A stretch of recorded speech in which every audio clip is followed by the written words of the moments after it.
વાત કરીએ તો સુરેન્દ્રનગરના પાટડીમાં ડીઓપી ખાતર સાથે ઇફકો ડીઓપીની બોટલ ફરજિયાત આપતા ખેડૂતોમાં રોષ ફેલાઈ ગયો છે। ખેડૂતોને ઇફકો ડીઓપી બોટલની કોઈ જરૂરિયાત ન હોવા છતાં પણ જબરજસ્તીથી બોટલો આપવામાં આવતા ખેડૂતોએ રોષ વ્યક્ત કર્યો હતો અને બોટલ વગર ડીઓપી ખાતર નહીં મળે પાટડી ખરીદ વેચાણ સંઘના ડેપોના નિર્ણયથી ખેડૂતોએ સવાલ ઉઠાવ્યા છે। તાત્કાલિક કાર્યવાહી હાથ ધરવા ખેડૂતોએ માંગ કરી છે। અધિકારીઓ એસી ઓફિસ બહાર નીકળી ડેપોની મુલાકાત લે અને ખેડૂતો સાથે થતી છેતરપિંડી અટકાવે તેવી ખેડૂતોની માંગ છે।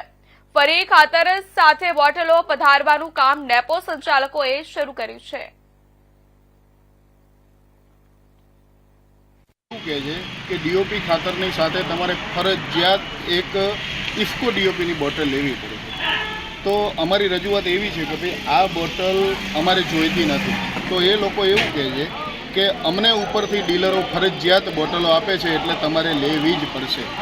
તો અમે કીધું બોટલ લેવી નથી, છતાંય આ લોકો પ્રેશર કરે છે કે બોટલ વગર તમને ડીઓપી ખાતર મળશે નહીં। હું છેલ્લા 3 વાગ્યાથી અહીંયા આવ્યો છું, અત્યારે 5 વાગ્યા છે, 2 કલાકથી એમની સાથે લાંબી ચર્ચા કરીએ છીએ, છતાં એ લોકો સ્પષ્ટ ના પાડતા નથી કે ભાઈ તમને મળશે નહીં, પણ વાહિયાત વાતો કરી અને જ્યાં ત્યાં કરીને સમય કાઢવાની વાત કરી।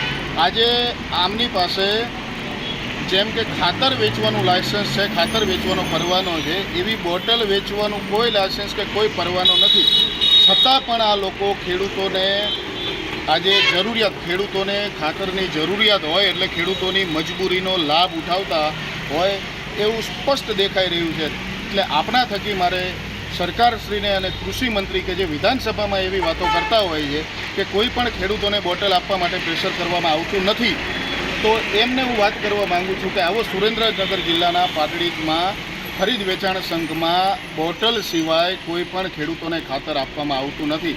એટલે આ બાબતે યોગ્ય માહિતી મેળવી અને જલ્દીમાં જલ્દી કાર્યવાહી કરી અને જે ખેડૂતોને જરૂર છે એ બોટલ લઈ જાય, એમાં કોઈ વાંધો નથી, પણ જે ખેડૂતોને જરૂર નથી એવા તમામ ખેડૂતોને બોટલ વગર ઝડપથી યુરિયા, ડીઓપી તેમજ અન્ય ખાતરો મળી રહે એવી મારી એક વિનંતી છે।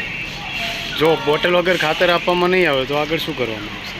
હું 3 વાગ્યાથી ખાતર લેવા માટે અહીંયા આવ્યો છું અને જ્યાં સુધી મને બોટલ વગર ખાતર નહીં મળે ત્યાં સુધી હું અહીંથી દૂર જવાનો નથી। ભલે પછી મારે કદાચ રાત રોકાવું પડે તો ખાતર લીધા વગર હું અહીંથી જવાનો નથી। આ સ્પષ્ટ વાત છે। સુરેન્દ્રનગરના ખેરાળી ગામમાં પાણીની